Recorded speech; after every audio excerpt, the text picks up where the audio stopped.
ತುಂಬ ಜನರಿಗೆ ಇನ್ನೂ 16ನೇ ಕಂತು ಮತ್ತು 17ನೇ ಕಂತು ಗೃಹಲಕ್ಷ್ಮಿ ಯೋಜನೆ ಅವರ ಅಕೌಂಟ್ಗಳಿಗೆ ಜಮಾ ಆಗದೆ ಉಳ್ಕೊಂಡಿದೆ.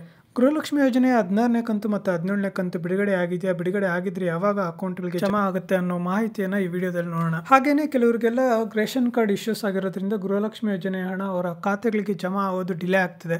ಸರ್ಕಾರದಿಂದ ರೇಷನ್ ಕಾರ್ಡ್ ತಿದ್ದುಪಡಿ ಮಾಡೋದಕ್ಕೆ ಡೇಟ್ನ ಎಕ್ಸ್ಟೆಂಡ್ ಮಾಡಿದ್ದಾರೆ.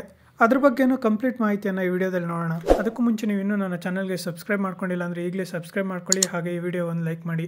ಮೊದಲನೇದಾಗಿ ಗೃಹಲಕ್ಷ್ಮಿ ಯೋಜನೆಯ 16ನೇ ಕಂತಿನ ಹಣ. 16ನೇ ಕಂತಿನ ಹಣ ನವೆಂಬರಲ್ಲಿ ಬರಬೇಕಾಗಿತ್ತು. ನವೆಂಬರಲ್ಲಿ ಬರಬೇಕಾಗಿರೋದು ಡಿಸೆಂಬರಲ್ಲಿ ಬರಬೇಕಾಗಿತ್ತು. ಹಾಗೆಯೇ ಡಿಸೆಂಬರಲ್ಲಿ ಬರಬೇಕಾಗಿರೋದು ಜನವರಿಯಲ್ಲಿ ಬರಬೇಕಾಗಿತ್ತು. ಸೊ ಈಗ ನವೆಂಬರ್, ಡಿಸೆಂಬರ್ ಹಾಗೆ ಜನವರಿಯ 3 ತಿಂಗಳ ಹಣ ಜಮಾ ಆಗಬೇಕಾಗಿದೆ. ಯಾಕಂದರೆ ಲಾಸ್ಟ್ ಟೈಮು ಅಕ್ಟೋಬರಿನ ಹಣ ಮಾತ್ರ ಬಿಡುಗಡೆ ಆಗಿ ಎಲ್ಲರ ಅಕೌಂಟ್ಗೆ ಜಮಾ ಆಗಿತ್ತು. ಆಮೇಲೆ ನವೆಂಬರ್ ತಿಂಗಳ ಹಣ ಬಿಡುಗಡೆ ಆಗಬೇಕಾಗಿತ್ತು. ಅದು ಡಿಲೇ ಆಗಿ ಫೆಬ್ರವರಿ ತಿಂಗಳಿಗೆ ಬಂದ್ರೂ ಸಹ ಇನ್ನೂ ಆ ಅಮೌಂಟ್ ಬಿಡುಗಡೆ ಆಗಿಲ್ಲ. ಇದರಿಂದ ತುಂಬ ಜನ ಮಹಿಳೆಯರಿಗೆ ಈ ಗೃಹಲಕ್ಷ್ಮಿ ಯೋಜನೆ ಹಣ ಜಮಾ ಆಗ್ತಿಲ್ಲ, ಅವರ ಅಕೌಂಟ್ಗೆ ಏನಾದರೂ ಇಶ್ಯೂಸ್ ಆಗಿದೆಯಾ ಅನ್ನೋ ಕನ್ಫ್ಯೂಷನ್ಸ್ ಜಾಸ್ತಿ ಆಗ್ತಿದೆ. ಹಾಗೆಯೇ ಇದನ್ನು ವೆರಿಫೈ ಮಾಡಿಸೋದಕ್ಕೆ ತಾಲೂಕ್ ಪಂಚಾಯತಿ ಆಫೀಸ್ಗೆ ಹೋಗಿ ವೆರಿಫೈ ಮಾಡಿಸ್ಬೇಕಾ ಅನ್ನೋ ಕನ್ಫ್ಯೂಷನ್ಸ್ ಜಾಸ್ತಿ ಆಗ್ತಿದೆ ಎಲ್ಲರಲ್ಲಿ. ಯಾವುದೇ ರೀತಿಯ ಇಶ್ಯೂಸ್ ಇಲ್ಲ. 16 ಮತ್ತು 17ನೇ ಕಂತಿನ ಹಣ ಸರ್ಕಾರದಿಂದನೇ ಬಿಡುಗಡೆ ಆಗಿಲ್ಲ.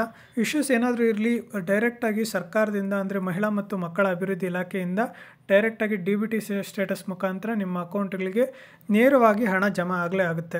ಈಗ ಬಂದಿರೋ ಲೇಟೆಸ್ಟ್ ಮಾಹಿತಿ ಪ್ರಕಾರ ಫೆಬ್ರವರಿ 14-15 ಒಳಗಡೆ 16ನೇ ಕಂತಿನ ಹಣ ಜಮಾ ಆಗಲಿಕ್ಕೆ ಸ್ಟಾರ್ಟ್ ಆಗುತ್ತೆ. ಮೊದಲು 16 ಮತ್ತು 17ನೇ ಕಂತಿನ ಹಣ ಒಟ್ಟಿಗೆ ಅಂತೂ ಜಮಾ ಆಗಲಿಕ್ಕೆ ಸಾಧ್ಯ ಇಲ್ಲ. ಸೊ ಮೊದಲು 16ನೇ ಕಂತು ಬಿಡುಗಡೆ ಆಗಿ ಅದು ಕಂಪ್ಲೀಟಾಗಿ ಎಲ್ಲರ ಅಕೌಂಟ್ಗೂ ಜಮಾ ಆದಮೇಲೆ 17ನೇ ಕಂತು ಬಿಡುಗಡೆ ಮಾಡೋಕ್ಕೆ ಸ್ಟಾರ್ಟ್ ಮಾಡ್ತಾರೆ. ಹಾಗೆಯೇ ರೇಷನ್ ಕಾರ್ಡ್ಗೆ ಹೊಸದಾಗಿ ಅರ್ಜಿ ಹಾಕೋದಕ್ಕೆ ಮತ್ತು ತಿದ್ದುಪಡಿ ಮಾಡ್ಕೊಳ್ಳೋದಕ್ಕೆ ಫೆಬ್ರವರಿ 12ರಿಂದ ಅವಕಾಶ ಮಾಡಿಕೊಡಲಾಗಿದೆ. ಸೊ ನಿಮ್ಮ ಹತ್ತಿರದ ಗ್ರಾಮ 1 ಕರ್ನಾಟಕ 1 ನಾಗರಿಕ ಸೇವಾ ಕೇಂದ್ರಗಳಿಗೆ ಭೇಟಿ ಮಾಡಿ ಆಧಾರ್ ಕಾರ್ಡ್ ಮತ್ತು ಇನ್ಕಮ್ ಸರ್ಟಿಫಿಕೇಟನ್ನು ತೊಗೊಂಡೋಗಿ ನೀವು ಅರ್ಜಿ ಸಲ್ಲಿಸಬಹುದು. ಅಥವಾ ಏನಾದರೂ ತಿದ್ದುಪಡಿಗಳಿದ್ದರೆ ಅದಕ್ಕೆ ಬೇಕಾಗಿರೋ ಡಾಕ್ಯುಮೆಂಟ್ಸ್ನ ತೊಗೊಂಡೋಗಿ ತಿದ್ದುಪಡಿ ಮಾಡಿಸ್ಕೊಳ್ಳಿ. ಹಾಗೆ ರೇಷನ್ ಕಾರ್ಡ್ ತಿದ್ದುಪಡಿ ಮಾಡ್ಕೊಳ್ಳೋದಕ್ಕೆ ಫೆಬ್ರವರಿ 28ರವರೆಗೆ ಅವಕಾಶ ಮಾಡಿಕೊಡಲಾಗಿದೆ. ಸೊ ಅಷ್ಟರೊಳಗಡೆ ನಿಮ್ಮ ರೇಷನ್ ಕಾರ್ಡ್ ತಿದ್ದುಪಡಿ ಏನಾದರೂ ಇದ್ದರೆ ಅದನ್ನು ತಿದ್ದುಪಡಿ ಮಾಡಿಸ್ಕೊಳ್ಳಿ.